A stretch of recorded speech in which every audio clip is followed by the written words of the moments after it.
ताकतवर हूँ, मेरे पास ज़्यादा एनर्जी है तुम्हारे मुकाबले में, तो इसलिए एनर्जी अपने साथ लेकर। अस्सलाम वालेकुम स्टूडेंट्स, होप कि आप तमाम लोग खैरियत से होंगे।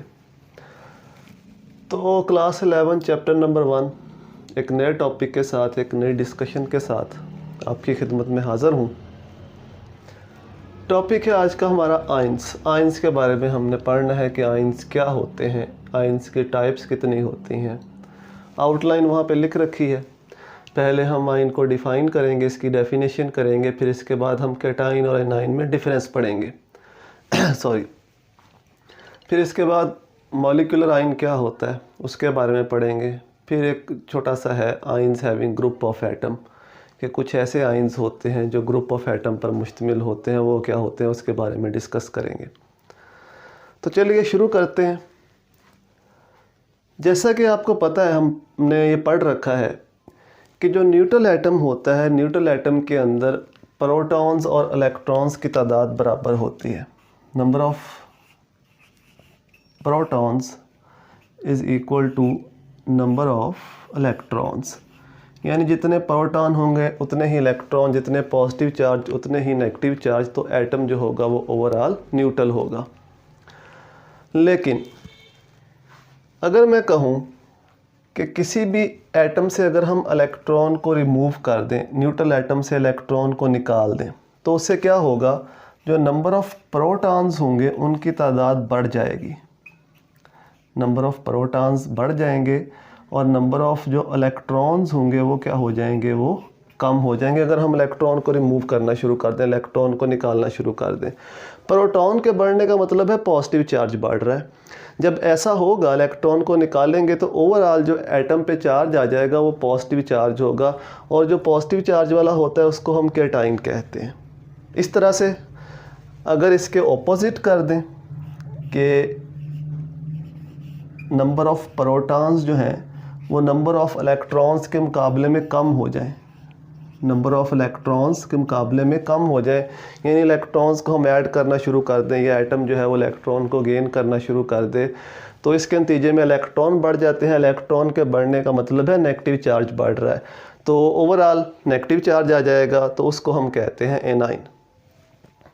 अब एक क्वेश्चन ये भी आता है स्टूडेंट्स के जहन में कि सर हम इलेक्ट्रॉन्स को ही क्यों निकालते हैं, या इलेक्ट्रॉन्स ही क्यों गेन होते हैं, हम प्रोटॉन्स को क्यों नहीं छेड़ते। मतलब प्रोटॉन्स भी तो हम कम ज़्यादा कर सकते हैं, उससे भी चार्ज जो होगा वो चेंज हो जाएगा।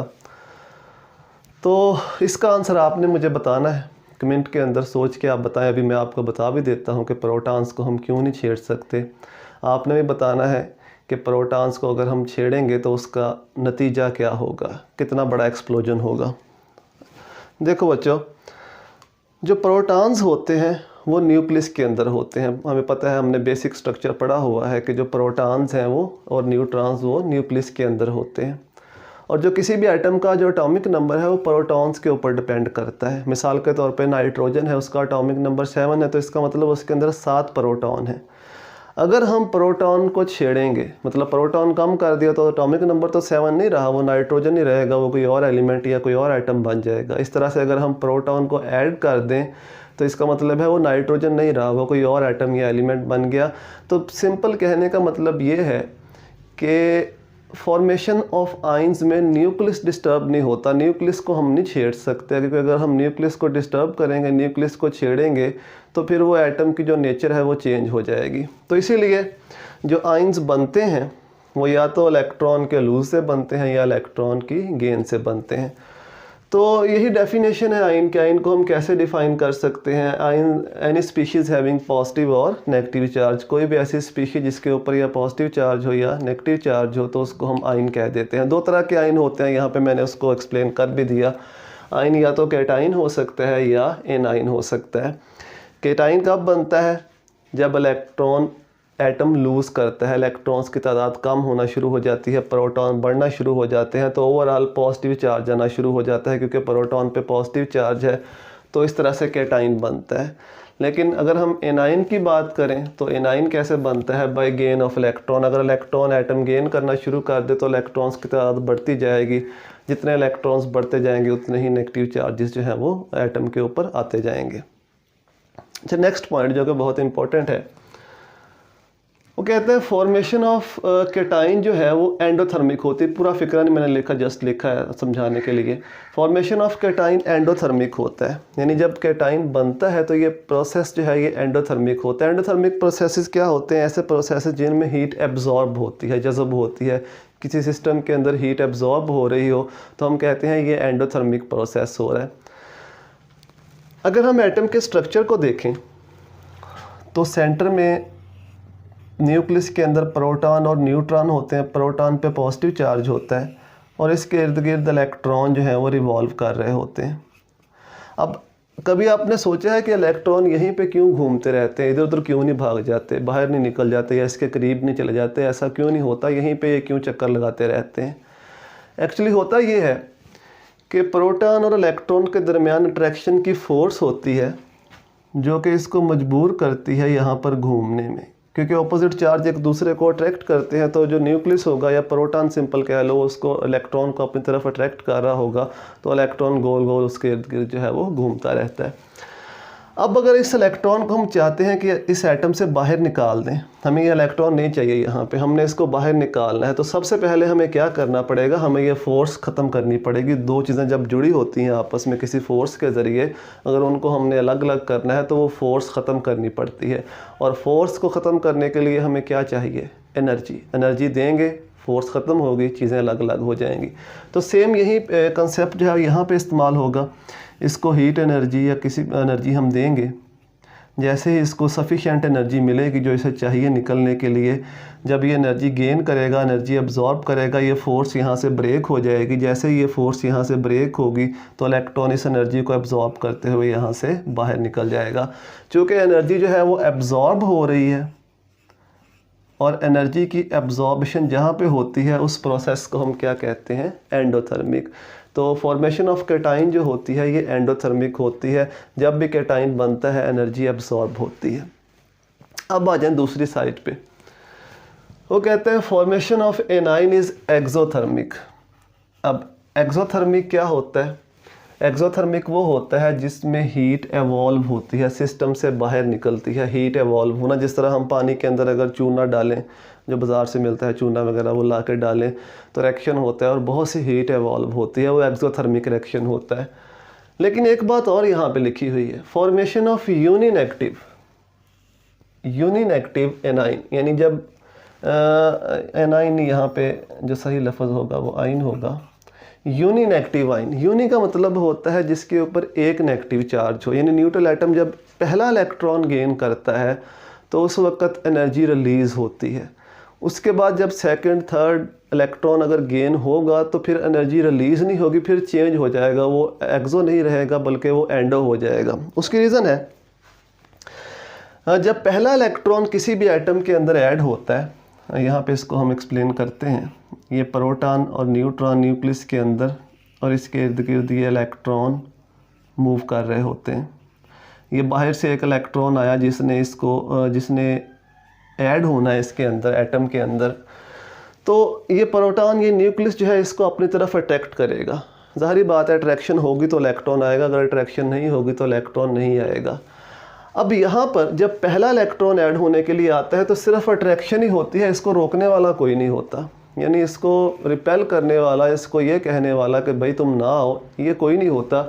अट्रैक्शन होती है, इलेक्ट्रॉन घूम रहे होते हैं, लेकिन इनकी जो रिपल्शन है वो ना होने के बराबर होती है। तो सिर्फ ये अट्रैक्शन ही अट्रैक्शन होती है, जो न्यूक्लियस होता है वो उस इलेक्ट्रॉन को अट्रैक्ट कर रहा होता है अपनी तरफ, तो इसलिए उस अट्रैक्शन के नतीजे में जो एनर्जी है वो रिलीज़ होती है, यानी सिस्टम जो है वो अपनी एनर्जी को कम करता है, स्टेबिलिटी गेन करता है। तो इसलिए जब भी पहला इलेक्ट्रॉन गेन होता है तो ये अट्रैक्शन ही होती है, सिर्फ कोई रिपल्शन की फ़ोर्स नहीं होती। तो पहले इलेक्ट्रॉन के गेन होने के नतीजे में जो एनर्जी है वो रिलीज़ होती है, इसलिए वो एक्सोथर्मिक प्रोसेस होगा। अब फ़र्ज़ करें कि एक इलेक्ट्रॉन गेन हो गया, ये इलेक्ट्रॉन यहाँ पे आके ऐड हो गया, तो ओवरऑल चार्ज क्या आ जाएगा एटम के ऊपर? नेगेटिव चार्ज, क्योंकि एक इलेक्ट्रॉन ये गेन कर चुका है तो इलेक्ट्रॉन एक बढ़ चुका है तो इसके ऊपर नेगेटिव चार्ज होगा। अब अगर एक और इलेक्ट्रॉन आता है ऐड होने के लिए, न्यूक्लियस तो अट्रैक्ट करेगा क्योंकि उसके ऊपर पॉजिटिव चार्ज है, उसका तो काम है, उसने तो इलेक्ट्रॉन को अट्रैक्ट करना है। लेकिन ये वाला जो चार्ज है ये इसको रिपेल करेगा, ये कहेगा भी मैं इसको नहीं आने देता। सेम चार्जेस जो हम एक दूसरे को रिपेल करते हैं, तो न्यूक्लियस इसको अट्रैक्ट करता है, ये इसको रिपेल करता है। इसलिए ये इलेक्ट्रॉन क्या करता है, ये इलेक्ट्रॉन अपने साथ ज़्यादा एनर्जी लेके आता है। वो कहता है भाई मैं तुमसे ज़्यादा ताकतवर हूँ, मेरे पास ज़्यादा एनर्जी है तुम्हारे मुकाबले में, तो इसलिए एनर्जी अपने साथ लेकर आता है। सिंपल हम इसको ऐसे कह सकते हैं कि जब ये इलेक्ट्रॉन दूसरा इलेक्ट्रॉन ऐड होने के लिए आएगा तो इसकी रिपल्शन की वजह से ये अपने साथ एनर्जी लेके आता है, तो एनर्जी सिस्टम के अंदर दाखिल होती है तो सेकंड इलेक्ट्रॉन ऐड होता है। और यहाँ पे मैंने आपको बताया कि जब एनर्जी दाखिल होती है किसी सिस्टम के अंदर तो वो प्रोसेस कौन सा होता है, एंडोथर्मिक। तो जब ये सेकंड इलेक्ट्रॉन ऐड होगा तो ये प्रोसेस हो जाएगा एंडोथर्मिक। इस तरह थर्ड वन के लिए भी यही जो है फिनोमिना इस्तेमाल होगा। तो जब पहला आयन बनता है यानी यूनिनेगेटिव आयन बनता है तो वो एक्सोथर्मिक होता है, हीट रिलीज़ होती है। लेकिन उसके बाद अगर सेकंड इलेक्ट्रॉन ऐड होने के लिए आए या थर्ड इलेक्ट्रॉन ऐड होने के लिए आए तो वो रिपल्शंस की वजह से वो एनर्जी सिस्टम में इन होती है, एनर्जी गेन करके वो इलेक्ट्रॉन जो है वो ऐड होते हैं, तो वो एंडोथर्मिक प्रोसेसेस होते हैं।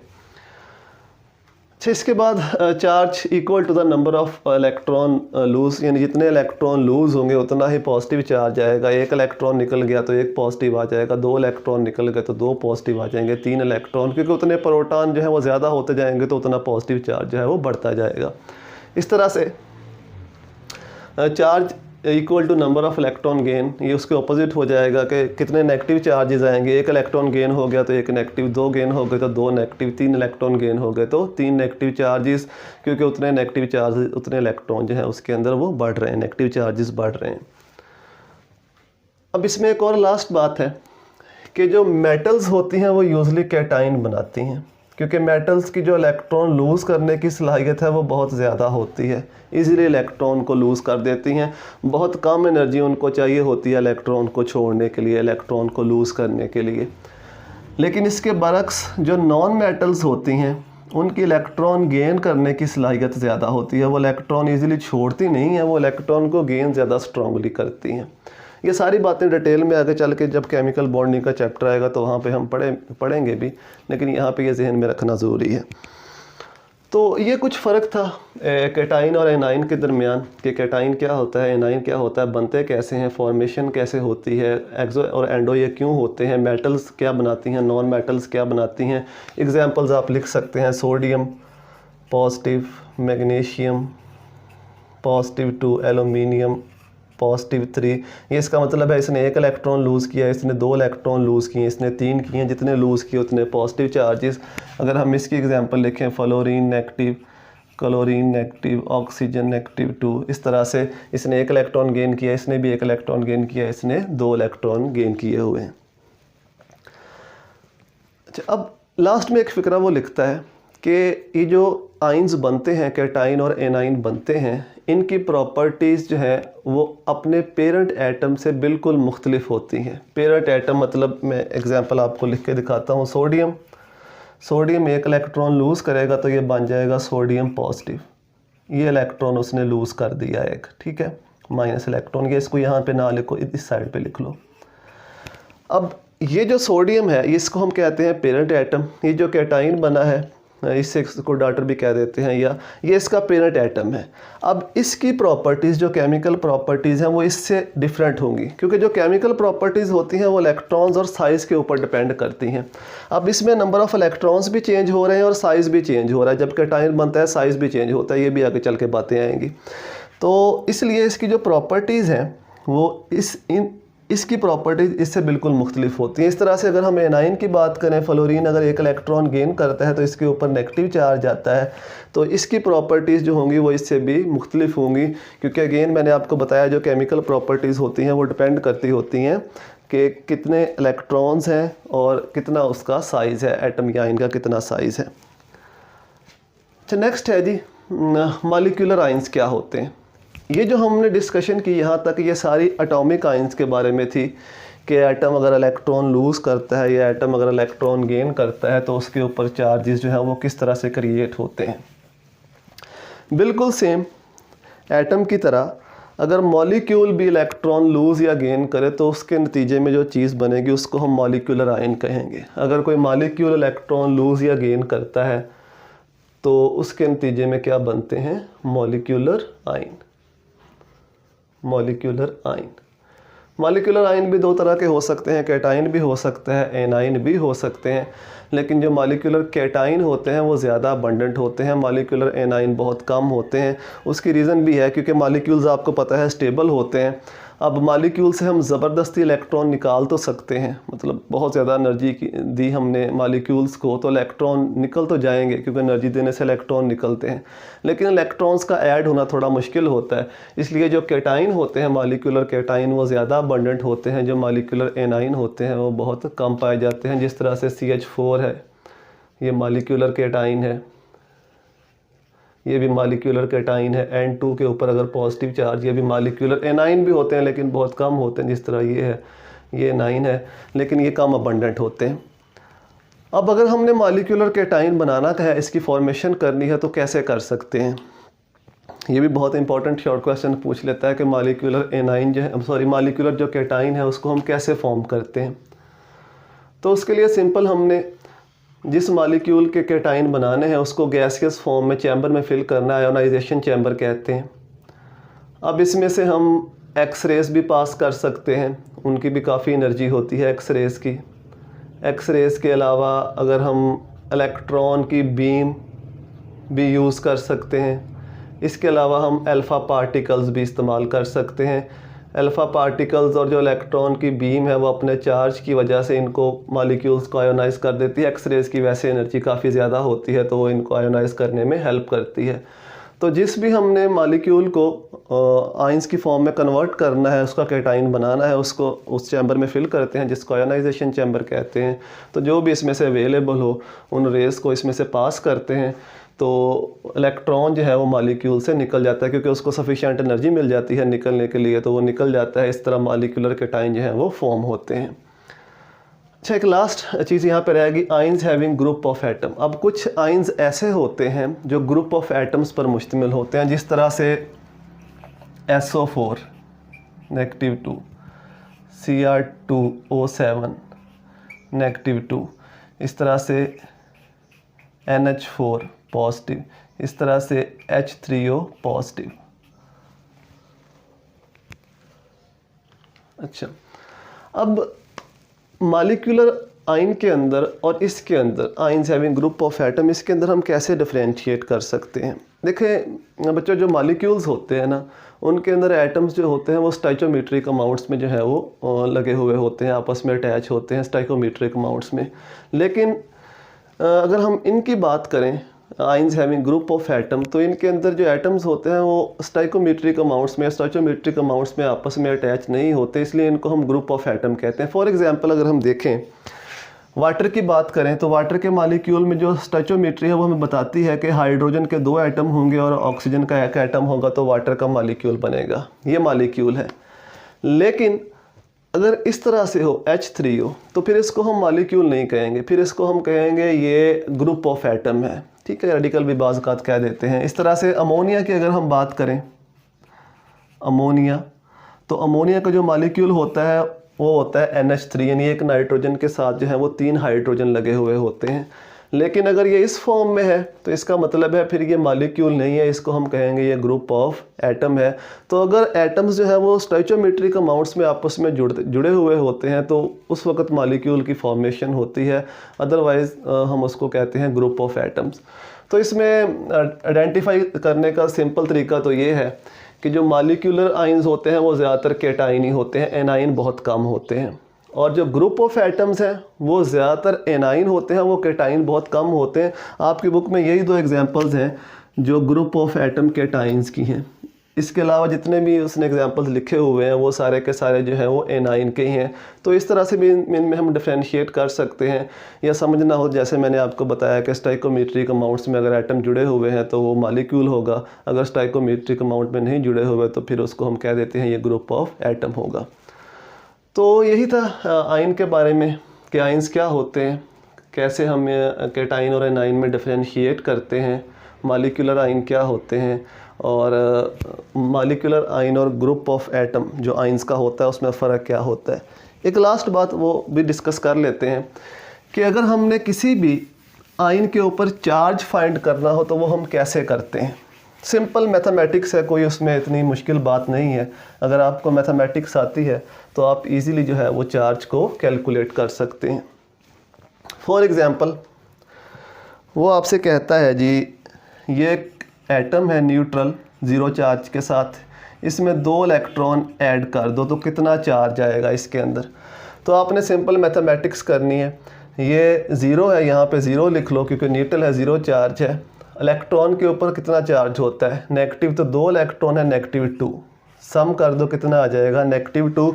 इसका मतलब है कि यहाँ पे जो बनेगा आयन उसके ऊपर कितना चार्ज होगा, -2 चार्ज होगा।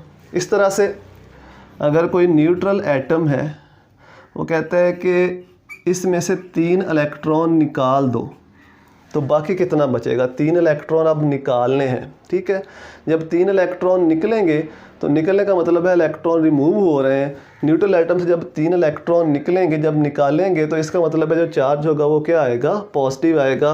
तो इस पे जो चार्ज हो जाएगा वो कितना हो जाएगा, +3। इसी तरह से सपोज़ हमारे पास ये एक पहले से मौजूद आयन है, इसके अंदर हमने 2 इलेक्ट्रॉन और ऐड करने हैं। 2 इलेक्ट्रॉन हमने क्या करने हैं, ऐड करने हैं। जब हम 2 इलेक्ट्रॉन ऐड करेंगे तो सिंपल आप इसको मैथमेटिक्स से कैलकुलेट कर सकते हो। पहले कितना चार्ज है, +1, कितने इलेक्ट्रॉन आ रहे हैं, -2, तो कितना आंसर आ जाएगा, -1। तो जो नया आयन बनेगा उसके ऊपर चार्ज कितना होगा, -1 होगा। तो इस तरह से आप इजीली इसको कैलकुलेट करके देख सकते हैं कि जो नया आयन बनता है उसके ऊपर कितना चार्ज होता है। एक एग्जांपल और कर लेते हैं। सपोज़ ये हमारे पास है +2 चार्ज, वो कहता है कि इसमें से 2 इलेक्ट्रॉन और निकाल दो। आपने देखना है पहले चार्ज कितना है। पहले चार्ज +2 है, +2 का मतलब 2 प्रोटॉन तो इसमें पहले ही ज़्यादा हैं। 2 इलेक्ट्रॉन हमने इसमें से निकाल दिए। 2 इलेक्ट्रॉन जब हम इसमें से और निकालेंगे तो इसका मतलब है कि 2 प्रोटॉन और बढ़ गए, तो ओवरऑल चार्ज कितना हो जाएगा, इसके ऊपर +4 चार्ज हो जाएगा। तो ये सिंपल सी कैलकुलेशंस हैं, आप इसको इजीली कर सकते हैं। थोड़ी प्रैक्टिस की ज़रूरत है, अगर आप प्रैक्टिस करेंगे तो इनका आपको पता चल जाएगा। तो स्टूडेंट्स, अगर आपको ये वीडियोस अच्छी लगती हैं, आपको पसंद आती हैं, आपको लगता है कि ये हेल्पफुल हैं, तो चैनल को ज़रूर सब्सक्राइब भी करें, अपने दोस्तों के साथ इसको शेयर भी करें, दोस्तों को बताएं भी, और दुआओं में याद रखिएगा। अल्लाह हाफिज़।